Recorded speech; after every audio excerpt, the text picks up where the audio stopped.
Hello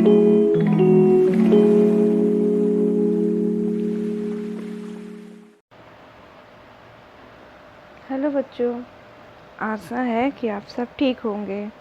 आज हम लोग समानाधिकरण समुच्चय बोधक के प्रकार के विषय में पढ़ेंगे। पहले हम लोगों ने इसके अर्थ को समझा कि ये क्या है, ठीक है। आज हम लोग इसके प्रकार के विषय में डिटेल से पढ़ेंगे। कौन कौन से हैं इसके प्रकार? संयोजक, विभाजक, विरोध दर्शक, परिणाम दर्शक। संयोजक जो जोड़ने का कार्य करते हैं, विभाजक जो विभाजित का कार्य करते हैं ना, अलगाव की जिसमें बात हो, और विरोध जिसमें विरोध दर्शक जो विरोध मतलब प्रदर्शित करते हैं जो वाक्य, उनको विरोध दर्शक कहते हैं। और परिणाम मतलब किसी चीज का रिजल्ट जो हो, है ना, कि मैंने इसके कारण ये किया, तो वो परिणाम दर्शक के अंतर्गत आएगा। अब इसको हम लोग डिटेल से पढ़ते और समझते हैं। पहला क्या है? संयोजक। क्या है? जो अपव्यय शब्द समान वर्ग के दो या दो से अधिक पदबंधों या उपवाक्यों को जोड़ने का कार्य करते हैं, वे संयोजक कहलाते हैं। मैंने अभी आपको बताया ना, संयोजक मीन्स जोड़ना, है ना, नाम से ही लग रहा है। इसमें कौन कौन से वाक्य आते हैं? एवं, व, और, तथा आदि। इसका एग्जाम्पल देखते हैं हम लोग। जैसे सीता, गीता और राधा गा रहे हैं। हाँ, अब इसमें इन सबको कैसे जोड़ा है? सीता, गीता और राधा। तो इन सबको कौन जोड़ना है? तीनों को और शब्द, है ना, तो ये संयोजक है, ठीक है। नेक्स्ट में देखते हैं, कर्ण एवं दुर्योधन घनिष्ठ मित्र थे। कौन थे? कर्ण और दुर्योधन। यहाँ पे हम और भी लगा सकते हैं और एवं भी लगा सकते हैं। तो इसमें हमारा कौन सा संयोजक चिन्ह है? ये है। नेक्स्ट में कौरव तथा पांडव भाई भाई थे। कौरव तथा पांडव, है ना, तो ये तथा का इसलिए करते हैं और नहीं लगाते हैं, यहाँ पे तथा का यूज करते हैं। हर चीज का एक लगाने का रूल भी होता है, मतलब अलग अलग है ना ये दोनों ग्रुप, है ना, तो इसलिए अगर एक होता तब और लगता उसमें, ठीक है। ये अलग अलग है इसलिए तथा का इसमें यूज किया गया। तो इसमें कौन सा है? ये है संयोजक चिन्ह, ठीक है। समुच्चय बोधक अपव्यय है। नेक्स्ट हमारा क्या था? विभाजक। विभाजक का मैंने बताया ना अभी, जिसमें अलगाव की बात हो। तो जो अपव्यय शब्द एवं या अधिक शब्दों, उपवाक्यों या वाक्यांशों में भेद या अलगाव प्रकट करते हैं, उन्हें विभाजक कहते हैं। जैसे या, ना, अथवा, चाहे, तथापि, क्योंकि आदि।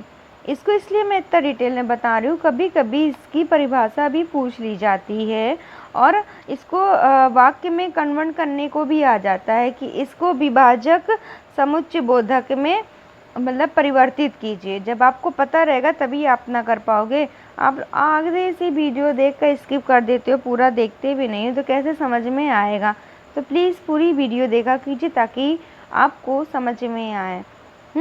आप चाय लेंगे या कॉफ़ी? अब इसमें दो चीज़ के विषय में वो बात कर रहे हैं कि चाय पियोगी कि कॉफ़ी। दोनों साथ में तो कोई दोनों नहीं पिएगा।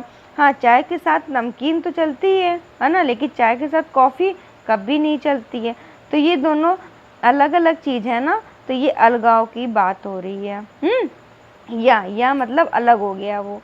ना सोहन प्रथम आया ना राकेश आया, ठीक। तो जो ये ना शब्द है, ये है ना, ये दोनों अलगाव की ही बात कर रहा है, ठीक। ना सोहन प्रथम आया ना राकेश आया।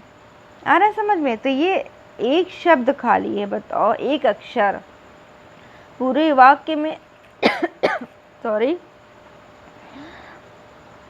पूरे वाक्य को कितना मतलब अर्थ दे रहा है। ना सोहन प्रथम आया ना राकेश प्रथम आया, ठीक। अब नेक्स्ट देखते हैं हम लोग विरोध दर्शक। विरोध मतलब जिसमें विरोध प्रकट करे। जो अपव्यय दो शब्दों अथवा उपवाक्यों को जोड़ते हुए उनके बीच परस्पर विरोध का ज्ञान कराते हैं, मतलब जोड़ता भी है, उन दो वाक्यों को, दो लाइनों को जोड़कर एक वाक्य बनाता है, लेकिन उसमें विरोध भी प्रकट करता है। वे विरोध दर्शक कहते हैं, विरोध दर्शक कहलाते हैं, होना चाहिए, कहलाते हैं।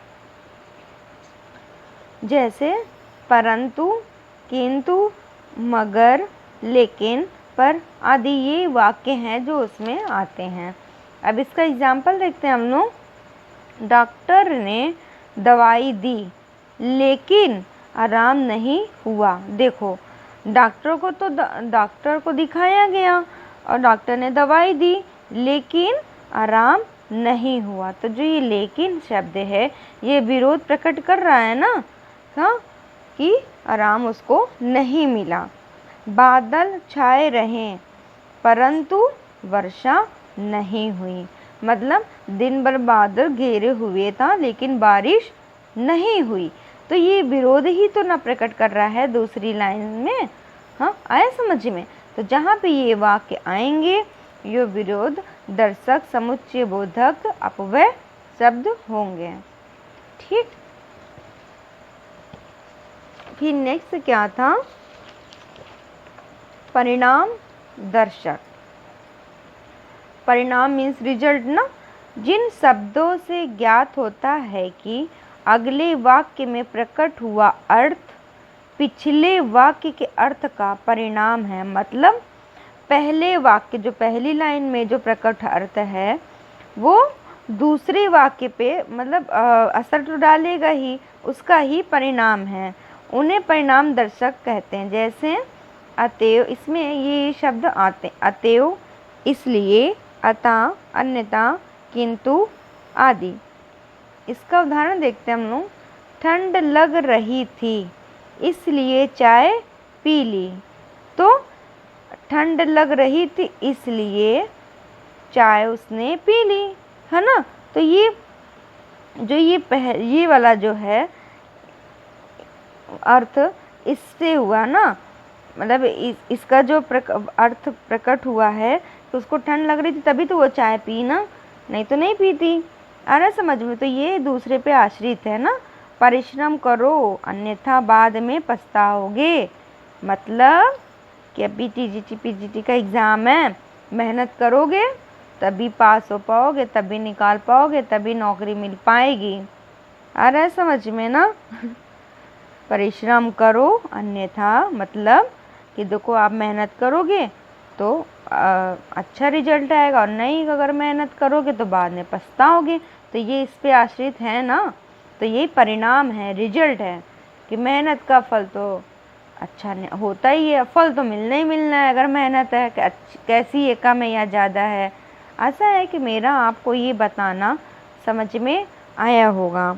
ठीक, अगर आप लोगों को कुछ समझ में नहीं आता तो प्लीज़ कमेंट बॉक्स में ज़रूर मुझे लिखकर बताइए, तो मैं आपकी क्वेरीज़ को ज़रूर क्लियर करने की कोशिश करूँगी। धन्यवाद।